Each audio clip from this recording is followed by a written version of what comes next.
All right, everyone. Here we are with some Nintendine today. Here we are watching some more Nintendine to get a bit of a reaction and to see what this douchebag is trying to sell us now. Because as you all know, up until like Nintendo released their financial reports, this guy was screaming and like making all this content about how the Switch 2 was failing and how nobody was buying it and how like Nintendo sales numbers weren't that great outside of Japan. And that like, then we got hard confirmation that like no, it's pretty much successful everywhere. And so this guy had to backtrack and weasel his way out of it. What he tried to do initially was that he tried to say that like, oh no, I'm gonna change my content. I'm gonna switch things up. I don't want this to happen again. This was embarrassing. Harmon Smith is clowning on me, and I can't take it. He tried to like retool his content for like a day, and then he just went straight back to what he was doing before because he knows this is the only reason why anybody pays attention to him or why anybody watches his content. Like nobody wants to see his retrospective on like Mario 64 or like to see like what he has to say about like game reviews or anything like that. Like the only reason anybody is watching him is because of exaggerated over the top like Nintendo hate content. Like that's the reality of it. That's So here's something interesting that I don't see anybody talking about, mostly because everybody's been distracted by Pokemon. But the Nintendo Switch 2 just had probably the worst January that you can imagine for a wrong, brand new console in wrong. 2026. And it's just a basic continuation of the patterns that we saw in the holiday season, which, if you remember when I Let's was covering all the data around the world during that time, I suggested that Nintendo would be facing one of the worst Januaries since probably the Wii U era. And based off of the most recent data from Circana, that seems to be the case. Now, the funny thing is, it's a bad month, or it was a bad month for Nintendo, because the way that the news of the console sales was delivered was intentionally left very vague. No hard numbers were provided. All we got was the percentage drop-offs for Sony, and we got the percentage drop-offs for Xbox, and we got the hardware rankings for units sold showing us that Nintendo Switch 2 sold somewhere in between Xbox and Sony. So yes, the PlayStation 5 has actually outsold the Nintendo Switch 2 in the month of January. So that means the PS5 Yeah, outsold. because of the massive sale clearance sales that it's on right now. What are you talking about? It outsold the Switch 2. Like the Switch 2 hasn't reached its peak period yet. What are you talking about? Again, you keep hearing them say this that like, oh yeah, it's getting outsold by the PS5. Like, yeah, a piece of hardware that Sony is aggressively price cutting right now to try and get those numbers up, to try and get these headlines. It doesn't mean anything. To put it very simply, like Switch 2 is dominating in all the ways that actually matter. It in November, and then in December, thanks to all of the Mario Kart World bundle discounts that were provided all across the USA, the Switch 2 managed to barely edge past the PS5, What? and then now in January, the PS5 takes the lead. I've covered this in the past, but the internet world seems to have the memory of a goldfish. But the PS5 is being sold at a base price of $400 for the digital version and $450 for the physical version, which are very similar to the prices they've been since launch. In the US, the That PS5 is he not the PS5 Pro is like the one they're actually pushing right now. What is he talking about? Well, the PS5, like that's not the best version of the hardware. did not get a price increase until around this summer, was it August? And then by the time we got to November, the prices were back down to between $400 and $500. So everyone keeps trying to push this narrative that the PS5 is doing as well as it is because of the discounts, but in actuality, it's not doing anything because of discounts. It's the same price that it's been for the past 5 years. In fact, in this Wrong. holiday That is not season, it true. wasn't even the cheapest that it's Not been. true. Previous Not holidays true. and previous discounts and deals saw it go down to as low as $375. They So raised the price since then, jackass. So does he not remember that they raised the price for the PS5 and then they discounted it again and that's when people picked it up. Like this isn't complicated. the idea that the console is moving because of it being heavily discounted has nothing to do with the PS5. Now, you can argue that people are afraid about future price increases, and that's increasing the sales of the PlayStation 5, but by that logic, you could make the exact same argument with the Nintendo Switch 2 because there are a whole lot of people that have decided to buy it over the past few months out of fears of price increases. Actually, this started as early on as last year with the tariffs when the console first launched. So it's not really that important of a variable. Now, the PlayStation 5 sales are actually down in this January in compared to the Oh yeah, yeah, yeah. It's not that big of a variable, and yet like everyone seems to think that like the Switch 2 having any kind of price hike is gonna like destroy the console's momentum. Like who's he trying to fool? So it doesn't destroy Sony, but it's gonna destroy Nintendo? Like what an idiot. last January, but if you align the launch of the PlayStation 5 with the PlayStation 4, in the same January for the PlayStation 4, the PS5 has sold roughly the same amount. And back then, the PlayStation 4 was significantly cheaper. It had already faced a whole bunch of discounts and price cuts. And that also applies to back in 2018 when the PlayStation 4 was outselling the Switch 1 in many of the months of the Switch 1's first year. The Oh reason yeah, yeah. How did that end up?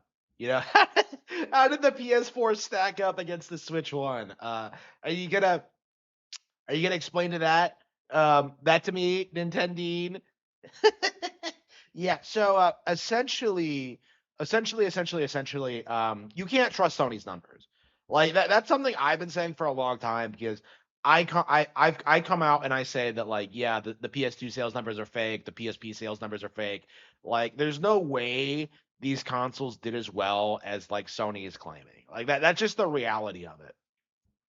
That's something I've been saying for a long time. So like whenever see people try and say that the PS5 is outselling the Switch 2, I just kind of laugh at it because like there's just no way that's true. Because like what PS5 game is anyone getting fired up about other than like Grand Theft Auto 6? Like that's just the reality of it. Is that eventually we're gonna have like an Animal Crossing New Horizons or like a Mario Kart 8 Deluxe or like a Splatoon 2, like that just like kind of blows up the console. And honestly, that's kind of already happened. Like people are saying now that Pokepia could very well be that game, which is something that I think a lot of people weren't expecting. But like, life sims are huge, Pokemon's huge, so like it's very possible that the that Pokepia specifically is what drives unit sales and makes this like the defining title for the year. So I love how he's like complaining about the sales numbers in January, which historically are like the lowest period for like all platforms and all tech because it's the month after the holiday season. Like nobody's buying tech in January. Like fucking nobody. So I don't understand his like the argument here that like, oh, the Switch 2 had a terrible January. Like, first of all, no, it didn't. And second of all, so like they had the rest of the year. It's like it's a complete nothing burger. You know what I mean? Like when my like subs stagnate or when my views go down or when my book sales go down, it's not a big deal because my business is so well orchestrated and like constructed that eventually the numbers are going to go up and I'm going to reinvest that money into things to like make sure that my new high makes up for the low period and I start like planning for the next thing. Like, having a slow month, for a well-structured business is not a big deal like at all. It's normal. was You're doing never going to have like a straight line just going straight up. It's just like just basic business sense. But so is because there were deals that would go as low to $200 sometimes, while the Switch 1 was selling for $300. But the reality is the way that the PlayStation 5 is moving is fairly comparable to what the PS4 was doing. And I am not highlighting this to celebrate the PS5. I'm highlighting it to show people that the idea that the economy and the market conditions are the sole reason that the Nintendo Switch 2 has underperformed over the last 3 months, while yes, it may play a small piece of the puzzle, it's not even remotely the whole story. Because the bigger pieces of the pie are the price point for the Nintendo Switch 2, as well as its software, and in addition to that, their lack of a system seller. This is why the Nintendo Yeah, yeah, lack of a system seller. This is like the giant cope that just makes me like chuckle. Like lack of a system seller. They've sold like 10 million copies of Mario Kart World on a console that sold 17 million units. And you have people like Nintendine coming out and trying to argue that there are no system sellers for Switch 2. It's like it's the stupidest fucking thing in the world. You really can't. Actually, I don't believe there's a single video game franchise that has a higher attache rate than Mario Kart. Like it's just the reality of it. And he's seriously coming out and trying to argue that the Switch 2 doesn't have a system seller, which first of all isn't true, and second of all, like more games have come out since then. It's like even if it didn't have a system seller, like Bonanza could be the system seller, like Like Pokepia could be the system seller, Splatoon Raiders could be a system seller. It's like it doesn't really matter, honestly, because like we're constantly getting new games all the time. Notice how like you never see these guys like ask what the PS5 system seller is. Like they never really seem to like address that reality. Is that like what does the PlayStation 5 have that's like on par with Mario Kart? And like the answer is nothing. But this is only a question when Nintendo's in the conversation. Switch 2 saw roughly a 35 to 40% drop off both in November and in December in comparison to the Nintendo Switch 1's first year. And now looking at January, once again, we do not have an exact number because Circana made this as difficult as possible for people, but the general estimates is that the upper limit is roughly 200,000, which is roughly where the PS5 might sit, all the way to the lower limit being roughly 100,000 where the Xbox sits. Now my estimates for this were roughly around 160,000 units. I'm seeing others suggest that it might be closer to 180, 185,000 units, but either way, we're never going to know that exact number. What we do know is that the Nintendo Switch 1, based off of all of the Circana data that we've actually have, sold 275,000 units in 2018, 284,000 units in 2019, 275,000 units in 2020, and at least 320,000 units in 2021. That 320,000 minimum is based off of a report from Circana back in 2021 saying that the Nintendo Switch 2 was the best-selling hardware platform in units sold for the month of January, and unit sales of the Nintendo Switch were the highest of any platform in a January month since the Nintendo Wii in January 2010. So I just looked at all of the Januaries since then, and the highest one was like in 2011 at 320,000. But anyway, as you can see, for the first 4 years of the Nintendo Switch 1's life, those January numbers were pretty good. And again, the data is not exactly concrete, but the estimates show that the worst January that the Switch 1 had was last year, where it sold 150,000, which is fairly close to what the Switch 2 did now. And if you consider that that was the Nintendo Switch 1 way out in like, what, the 7th or 8th year of its life, the Switch 2 should not be compared to that, it should be compared to almost every year prior to that. And especially in those early years, right? Like we know that by the end of the holiday of 2017 and the holiday of 2025, the Switch 1 had outsold the Switch 2, and most of those sales for the Switch 1 came during the holiday season. In fact, that's why when you align the launches, the Switch 2 is still ahead of the Switch 1 by a wide margin, because the biggest bump came in the holidays when the Switch 1 finally had ample stock. But either way, when you're looking at January 2018, the Switch 1 user base in the States is just around 4.8 million, as opposed to the Switch 2 being around 4.4 or 4.5 million. So to be going into the new year, the new January, with fewer units sold and still selling even less in January in comparison to what the Switch 1 did back in 2018, that is a clear indication of slowing down. And again, it is not a one-off month. This is something that I've been talking about since the console launched. The peak for the Nintendo Switch 2 was at the launch. That's when it started off, when it had more units available than every other console. Just comparing it to the Switch 1. The Switch 1 built momentum up as it went through the year, and it continued on at the start of the new year. That's why its January was good. It wasn't considered a bad January. And likewise, prior to that January, the December was considered. Yeah, but Switch 2 isn't considered a bad January either. Like again, he throws all these numbers at you and expects you to take them seriously at like face value and like, oh yeah, you can extrapolate from this. Like, no, you're wrong. You dumbass. You're completely and utterly wrong. It is it's embarrassing. The lengths he goes to try and like gaslight you into thinking this is like a reasonable statement. Like, yeah, the Switch 2 is doing bad this January. Like it's not launch aligned with the Switch 1, and I'm just like, by the time, okay, so what happened in the Switch 1's year? Okay, we got Breath of the Wild at launch, and then we got Mario Odyssey in 2017. Okay, so that was a period of about 9 months. Okay, our equivalent, the Switch 2 equivalent to Mario Odyssey is probably going to be Pokepia, right? That seems to be the big like new um like Nintendo game that's going to drive sales. So again, like he's saying this because January is traditionally a slow month, and because like we haven't had like the big new Switch 2 exclusive yet. And that's basically what all this like boils down to. But we're kind of seeing already, at the end of February, like Resident Evil's doing well, Tales is doing well. We're getting all these new games coming out. Pokemon Fire Red's doing well. We're getting Pokepia, the Pokemon presentation. March was gonna give us Mario Wonder, Belleville Park, and Fatal Frame 2. Like, there's so many great things to look forward to like the next 2 months. Like, you just know sales are gonna explode. Like, as of like this week. Like, I think immediately after Pokemon Day, we're gonna see like a huge explosion of interest from the console. And yet this guy is sitting here complaining about 1 month out of the year just before the storm hits. It's like, oh yeah, the Switch 2 sales aren't ever gonna blow up, guys. Like, it's delusional and it's sad.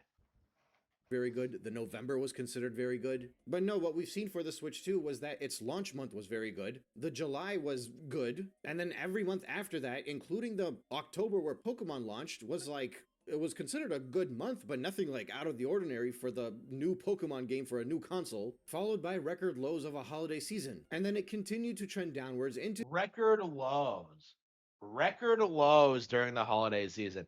Yeah, sure. What a cope. What a cope. January, where the Switch 2 has one of the fewest units sold in a single January that we've seen since the Wii U days. And of course, the earliest signs of this were seen a mere weeks ago when we got some initial data for how the console was doing in January in Spain. The Western markets outside of Japan have all been fairly consistent all throughout the last year, very similar to one another in their patterns. The US and Japan might be the single largest pieces of the pie when you're looking at it from a single nation standpoint, but all of the sales data and the sales patterns that we saw throughout all of Europe was in line with what we saw in the States last year. High peak at launch, sales slowed down, they overordered for the holiday season, led to price drops and discounts everywhere, and obviously those discounts and price drops happened earlier in Europe, and despite all of those price drops and all of those discounts from the retailers, it still ended up giving the Switch 2 a very terrible holiday season, to the point that analysts and even the Nintendo president suggested himself that the console was performing below expectations in the Western markets. And that has now continued on into January. Need I remind you, throughout January, various retailers were still selling the Switch 2 at a discount. Examples like Microsoft Center selling the base model at $400. And around the end of January and early February, we started seeing Sam's Club pushing out the Mario Kart World bundle at $375 in clearance. Yeah,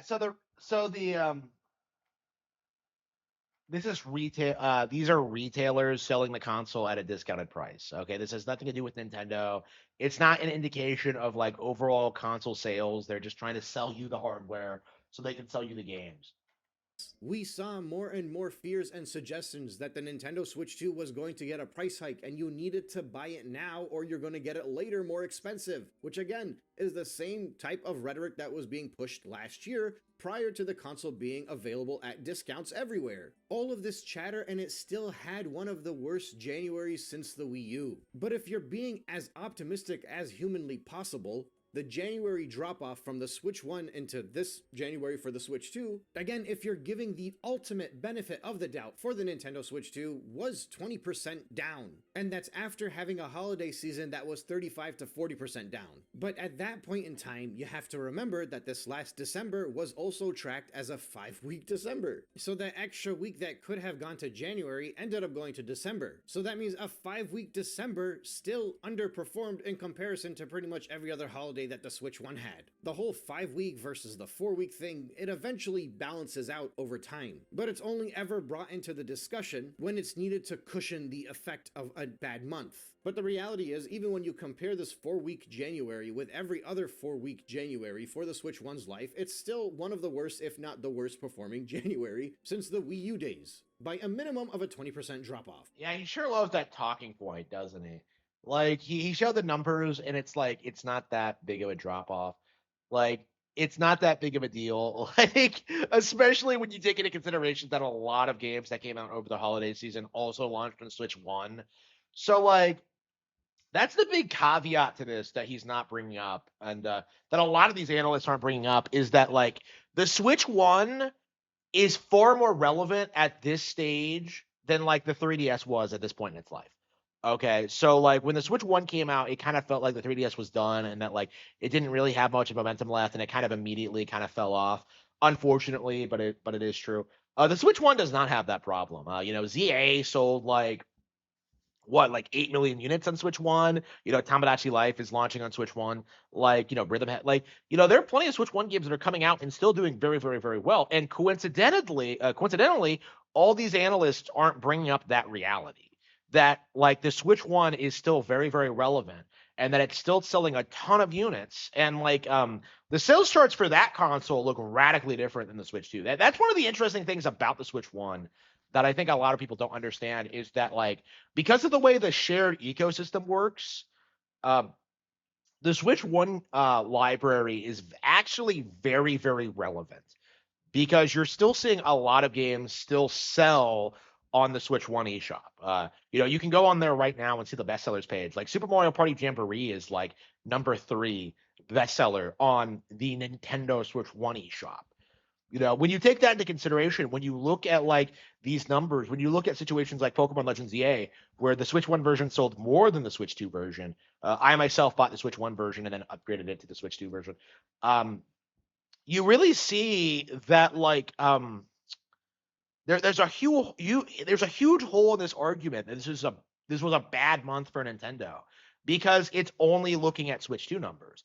It's not looking at like everything else they're doing. It's not looking at like say um the merchandise of opening the Nintendo store. They're not looking at like the fact that the movie is coming out in April. That like there's so many big things happening in the next month or so. And Nintendine sitting there and trying to gaslight you that like, oh yeah, the sales numbers are down 20% after the Switch One released Mario Odyssey. It's like, what are you talking about? And that minimum could realistically go all the way up to a maximum of around 40. So no matter how you try to spin it, this was a very underwhelming January for the Nintendo Switch 2's console sales. And the software sales do not look much better. We already know that the Switch 2 software is down. It's barely moving, the financials are showing us that. I did find it interesting that Matt Piscatella didn't lead off the headlines with saying that the Nintendo Switch 2 was still the fastest selling console of all time, because if I'm not mistaken, through the first 8 months in the USA, it's still the fastest selling console. So it's very much entirely possible that the Nintendo Switch 2 still has a bad month 8 and is still the best selling console of all time, just like it had a bad previous month of December and still was the best selling console through the first 7 months. But as has been discussed plenty of times on this channel, the only reason the Nintendo Switch 2 was considered the fastest selling console through the first 7 months, and then now through the first 8 months, even if Matt Piscatella is not saying that this time, is once again because every other console that launched did not launch in the middle of the year in June. So the holiday season reached the Nintendo Switch 2 before every other console reached theirs. And I broke all of this down in previous videos about a month ago. And the other reason why the Nintendo Switch 2 is still considered the fastest selling console in the USA is because for some reason we just don't count the Game Boy Advance, because the Game Boy Advance is still very much outpacing the Nintendo Switch 2, just like it was last month. And the reason why the Game Boy Advance is the only console to be outpacing the Nintendo Switch 2 for now is because it's the only other game console to launch in June, just like the Switch 2 did. So the Game Boy Advance also was the fastest selling console through the first, I don't know, year or whatever of its life. I don't know the exact number of how long it lasted, but it was as fast as it was largely because of the early holiday season that it got, just like the Switch 2 has gotten. And I think it's funny that when you compare every console that has launched in June, that being the GBA versus the Switch 2 lost to the GBA, its only competition. And to further cement how much of an advantage that early holiday season has on these consoles, since the Game Boy Advance didn't have a worldwide launch in the same time, it launched in the US in June, but in Japan it launched in March. So right now, the Game Boy Advance in the USA is outpacing the Switch 2, but in Japan, the Switch 2 is outpacing the GBA for another few months. Is it because the Game Boy Advance had a better launch and was more popular in the USA? No. It's because the GBA reached its holiday bump in the USA faster than it did in Japan. But it all balances out in the end. The only benefit of having that launch in June so that the holiday comes sooner is it creates a vibe where the assumption is that the Switch 2 is doing something remarkable, where in reality there have been very clear signs since the console launched up until now of this massive drop-off in demand in comparison not only to the Switch 1 but many other more successful consoles. But of course, launches aligned that Man, what was the story behind the GBA thing? Because I think I looked into it when like they started coming out with this and realized it was bullshit. Like, I mean, the price point is probably like the biggest indicator. You're talking about a console that was sold for $99. So I don't, I don't really, I don't really take you seriously when you say things like that. But like, again, this is all just a giant cope. Like, I think like this is like the 2018 period all over again. So like if you don't remember what the 2018 period was like for Switch 1 is that we spent like the entire year going through the song and dance that the Switch 1 was like falling off and that nobody liked it and that there were no games for it and that like then Smash Bros Ultimate came out and the entire narrative just collapsed. Okay, and that's what led to like Fire Emblem Three Houses coming out in 2019 and then New Horizons in 2020 and then like after that, the entire narrative became that like, well, the Switch is done, and like now we got to think about the next thing, and that's when like the Switch Two thing really started taking off. Before that, it was like the Switch Pro. So like, um, we're just going through the same pattern. It feels like where we just have like Nintendine coming out, and he's just like deny, deny, deny, deny, deny, deny, deny, deny, deny, deny, deny, deny, deny, deny. He does this incessantly until there just comes a point where like he just can't do it anymore. There comes a point where like they have like one major success. Okay, so this is the thing that really bothers me about this is that in theory, the instant they put out like something that like does upwards of like 20 million units, a piece of software that sells like 20, 30 million units, exclusive to Switch 2, that by itself is going to like make the Switch 2 super relevant and popular. Like you're probably going to see this with Pokapia, but you're going to see it with like, Gen 10 and like the new 3D Mario and like whatever else comes out. So like again, there's all manner of games that Nintendo could release that could see a huge spike of interest from the community, but Nintendine just isn't willing to acknowledge it. Nintendine wants to sit there and like pretend that the Switch is perpetually failing and that there's nothing they could possibly do to make the console more popular. And it's just like the instant I think they announce the general Nintendo Direct and like they show off all the games they have planned this year, it's like over. Like that's kind of my impression watching this is that he's kind of skating around like the real issue is that Nintendo just hasn't made any major announcements yet. I think in the Switch One's first year, we got like a major direct showing off like some 2018 things. It took a while, I think, to like to really get going with the Switch One as well. But like once it gets going, it's just like it's not really gonna stop. And that's kind of like the issue that this guy has is that he doesn't understand that Nintendo could like announce something today and it would just completely change everything. Like that's kind of my mentality looking at this. When you see how much anticipation there is for the Nintendo Direct and seeing how these like, leakers and analysts get BTFO. I remember earlier this month, one of the core narratives was that like Nintendo needs to release a Nintendo Direct today and it needs to be killer and they need to do it otherwise they'll disappoint their fans, but like they didn't have to. They didn't have to do anything. That's kind of my mentality on it is that they're in a position where they can like make major announcements whenever they want and like there's not really anything that'll come of that outside of like Nintendine making like coping videos. That's kind of my mentality thinking about this is that like the instant we start getting new game announcements, it's going to like be super super popular and it's going to be very difficult to downplay as you have Is been. not reflected yet, but the clock is ticking. And for the third month in a row, having underwhelming results when your console is only 8 months old is definitely not a good sign of what's to come. It might be because of the lack of a big system seller, or it might be because of the prices. I think the reality is somewhere in between those two, and only time will tell which one of those two that it is. Yeah, what a giant cope. What the fuck? What a giant cope. What peak retardation. What a complete delusion. Like, how out of touch is this dipshit? He really thinks that like Nintendo Switch 2 is gonna fail. I don't know if he really believes this or not. By the way he talks about it, I think not.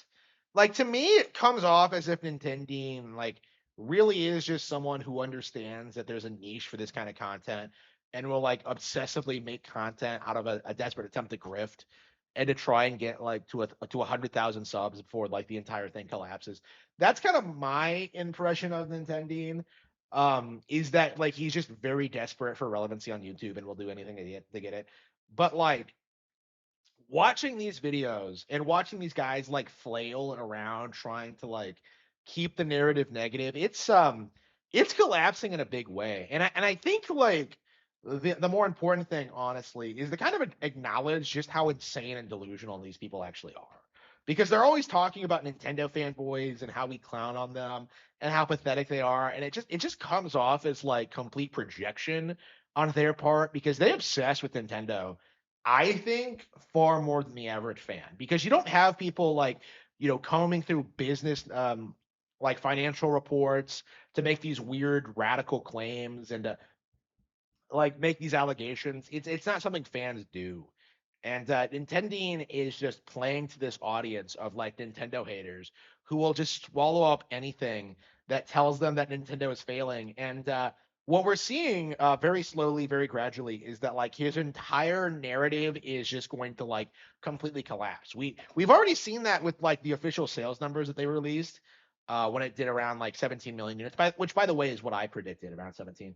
Um, and this guy, is going to look at 17 million units sold in 6 months, and he's going to try and tell you that that wasn't impressive and that that wasn't good enough and that it doesn't have a system seller. Like, please ignore Mario Kart World selling 10 million. Like, he's coping, right? He has been for a long time, and we it is very, very important that we acknowledge that. I think it's very, very important to me to kind of address just how delusional and insane this guy actually is. Like, for me, this is a very good example as to just how out of touch the Nintendo hate community truly is,